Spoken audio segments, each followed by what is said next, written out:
Carolina Sports right here with Golden Boys, Eric Gomez, here at the Salido versus Roman press conference. Man, when I first heard about this fight, I was surprised first because the rumors were it was going to be Burchelt, and then he had that injury. But this is definitely not even a consolation prize. This is just another main event kind of served up by you guys. Tell me about this matchup. This is going to be a great fight. This is an instant classic. You got two Mexican fighters who have a lot of pride, are very aggressive.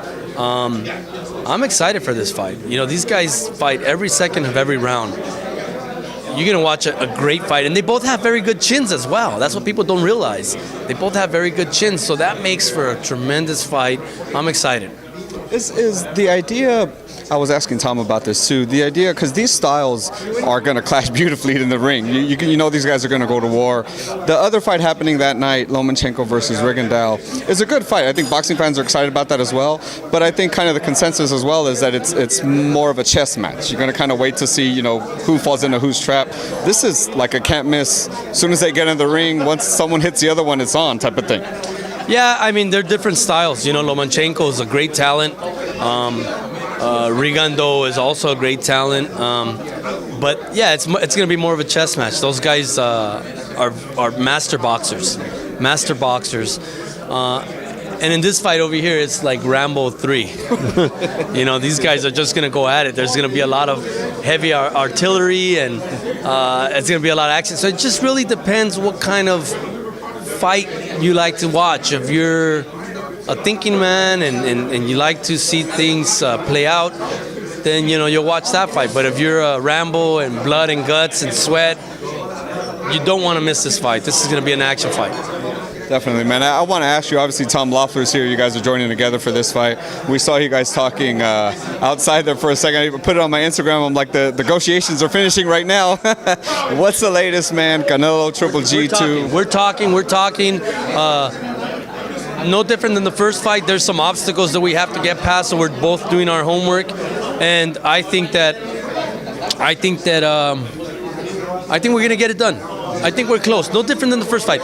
But there's some things that we do have to work through, and we're going to meet with Canelo in the next couple of weeks, in the next month. We're going to present everything to him, and then he's going to decide what he wants to do. Well, I saw recently a quote. Oscar said something about you kind of want to hold off negotiations until after Lemieux Saunders. Is there truth to that? Is the idea to... Well, I mean, I think what Oscar was trying to say is that we have so much work right now. We have other fights that we're doing right now. We'll get to the media later on that fight. But right now we have some other fights. You know, we have Shabransky fighting against Kovalev, which is a great opportunity for our fighter Shabransky. Then we have December 2nd, where Cotto's going to be retiring, and that's going to be a great card. We have Ray Vargas defending his title on that card. Then we have this great show, which is December 9th. Francisco Vargas is fighting. Mickey Roman's going to be fighting Salido. And then we have the Lemieux fight with Saunders. And then, you know, I think what Oscar was referring to is we got so many great fights coming up. Let's concentrate on that.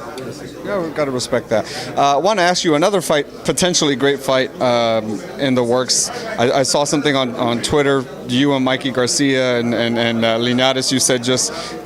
First, kind of tell us what happened with the breakdown the first time around when you offered him Miguel and Linares, but you kind of wanted him on contract. And now kind of it seems like you guys are fine just doing the one fight. Tell us what's going on. We weren't able to come to an agreement for the Cotto fight, so we had to move in. Mikey knew that we were under time constraints. You know, we had to come up with an opponent right away. We had to go on sale.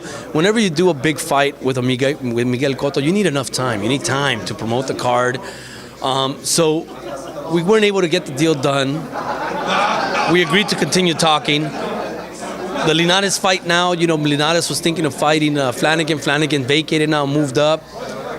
So the two best lightweights are now available to fight each other. Mikey doesn't have a date yet. He doesn't have an opponent yet. So I reached out to Mikey, and, you know, he responded. So now we're talking, and we'll see if we can get that fight done. But I think that it's a fight that Linares wants, Mikey wants it, Oscar wants it done. So we're going to do our part to try to get it done. Is that like a West Coast fight, do you think? You feel like that'll be here kind of in California? I think so. I would love to see it here in Los Angeles. Yeah. And just as a fan, man, as a Dodger fan, Yu Darvish tonight, Kershaw's on the lineup. He's going to be strong. I think Yu's going to come back. I think he's going to be strong. He has something to prove. They beat him up a little bit. But any great champion can get beat up. He could get knocked down. It's what you do after. And I think that he is going to have the performance of his life. I agree, man. We got to make it happen. Thank you so much, sir. Appreciate you, man. Thank you.